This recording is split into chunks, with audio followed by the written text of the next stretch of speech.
Hi guys, it's Matt here from Mini War Footage. So this is going to be a small mini series of how to Oathmark. I'm going to take you through some of the basics on movement, firing, how to build your army list and such. So today I'm going to go through and cover how to build a kingdom.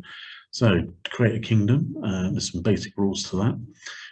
You have to remember you can have mixed races in all of this. So you can have a dwarf, ogre, orc, goblin army, or a elf, dwarf army, or a human. It doesn't matter. But basically, you get 10 territories to build your kingdom in. Each one of those gives you a benefit. Some of them give you unit types, and we'll just have a look at those, and then some give you benefits to your units through the various different attributes. They're all in the expansion books. I'm going to go through, I'm going to show you an Excel spreadsheet that I use that's on Facebook group. It's in the file section. I use it all the time. It has got the details of the units in it. So don't be cheap and think you can go and play the game using just that spreadsheet. Go and buy the books. Go and get the expansions. It's part of the game. So I'll share that and then we'll go through there. So the first part is how to create the kingdom. So what we have to remember is that first of all, you have got those 10 territories to fill. So each of the areas has got a region, has got there's 1, 2, 3, 4, and 5. So each one of these regions that's allowed has a particular amount of space for you to put your territories in. So you can see here on the kingdom sheet. So this is the back of the rule book. There's also on the Osprey web page, which I'll put a link down underneath, so you can go and click on that. Okay, so basically what happened here, you've got your kingdom name, current ruler. Okay, so you got here in the middle, you've got region 1. So you have 1 territory in here, region 2, 2 territories, region 3, 3 territories, and region 4, 4 territories. So going up to 10, not very sophisticated, but yes, that's how it is. And then on region 5 is actually for income when you're in your campaign and territories you may have captured from your opponent. Okay, so basically what we're doing in region 1, you're going to be picking your sort of the nation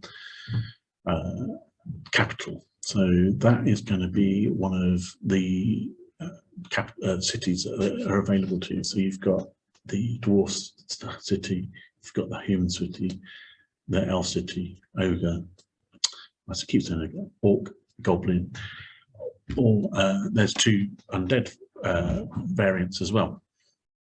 So by putting whichever nation you put into there dictates how you are going to bring it out to your next regions. So if I'm going to go into the middle here and pick an elf capital city, that's where my king's going to be, my princes, that sort of thing. It gives me a certain troop type, and we'll have a look at that in a second. So what that then does is on the territories, you can see here, and the computer catches up with me. What you can see here is after each of these terrain types is a number. On that number, it dictates where in the list it is allowed to go. So this is obviously Dwarf City Region 1, Fortress 2, 2, Yard 3, Heritage 3, etc., etc. There are some neutral territories as well, and then there are the bonus ones in the expansions. Certainly in the newest Bane of Kings, you have all the formations, and in the other expansions there's some other bits and pieces in there, and some unique territories as well that are in the military expeditions. Some of them can be added in, that goes into territory files. So basically what it says in the rules is I'm going to pick my capital city. So I pick my capital city, and that is where I sort of go from. So for me, I'm an elf player.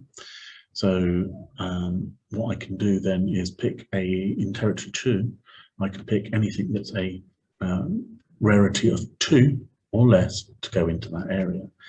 Now that's for elf. Okay, so if I go then to pick from another races, I then have to decide, actually that has to be a territory 1. So to go into territory 2. Basically, as I go out, I'm trying to pick something that's not within my race capital city, I'm always adding 1 to it. So I will show you what I'm saying here.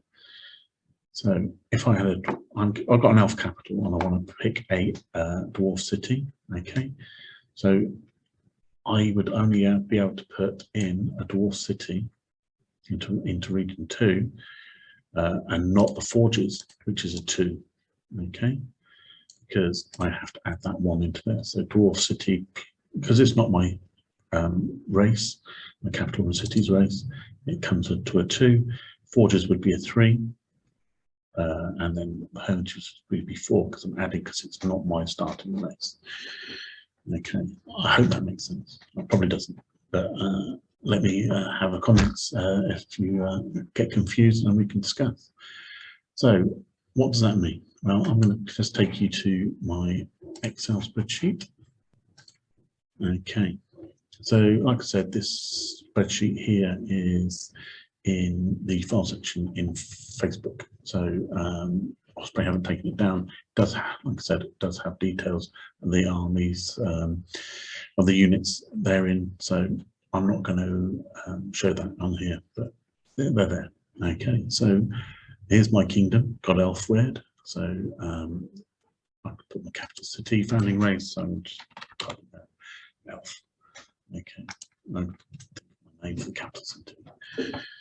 So in this spreadsheet, now guys, there are other ones out there. There is the official one that is on the Osprey website. I will put a link in there below and there. And there's a couple of others, I believe, and there's somebody just released a battle script one. So, you know, there's lots of options. I'm just going to show you one here. I think it's easiest for me, and it's just some drop-down tables. So that's why I'm going to use it. So here we have the elf. I'm going to pick elf, so I'm going to pick my elf capital city. So basically, I'm coming into here, and you can see you've got a nice drop-down box. So I can go and pick what territories. It then gives me my army options.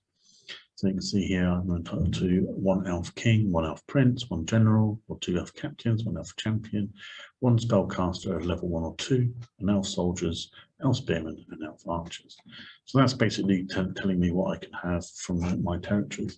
So if we go back to the original Oathmark territories, you can see here all the terrain lists are in here, and if you go into the book, actually, you know, once you buy that, they'll give you all of the territory, all the different territories here. Okay, so you can see here unaligned territory list. So they've got ancient ruins, blade, high fells, and they're all 3s.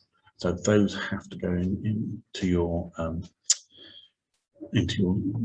territory 4, region 4, okay, because they're not from your original race.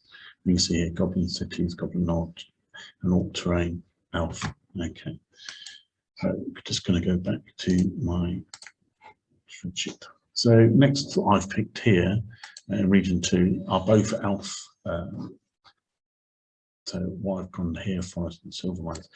Now, if I wanted to add something in there, and I've got it here, it's human city, I could go in and look for another city. I could say, actually, I want a dwarf city in there. So I'm putting that in there, and that's allowed because, like I said, it is a 1, but because it's not my capital, same as, it has to go, you add that 1 to it, so it becomes a region 2 territory. I hope that makes sense. So I'd say if it's not your founding race and it's got a 1, you add 1 to it, and that's the region it fits into. Okay. So I'm just going to go back. I forgot what I had there now. It doesn't matter. So forests. Okay. Yeah. Okay, so then I come down here. So into region 3, I've got human city. Now I use humans as a bit of fluff. I do that because they're a bit cheaper, etc. But I put that into my region 3. I've put outposts and Raphaels. You can see here in the drop down box, it's all threes. And then finally, I've come into my region 4. So in region 4, you can see I've got a level 2. That's grasslands, that's my mounted rangers and my alpha archers, cavalry. I've put that out there and it's allowed because it's less than 4. Dark forests, again, it's allowed, it's less than 4. And hill caves, which is all elven. And finally, what I have added in here is master fletchers. You can see here, he's actually said, come and have a look and make sure you've got Oathbroker supplement for the bonus effects. This one actually adds 2 inches to all archery ranges. So that's why I've got it, because I'm an elven player and I need it. I need that 24 inches to reach out and really hit you with my arm. So that's it. I think I've explained it. I'm hoping I explained it. Hopefully I haven't confused you. If you have any questions, please pop it in the comments section below and I will try and get back to you as soon as possible. And I would like to thank you and look forward to going through building an army list very shortly with you. Thanks guys. Bye-bye.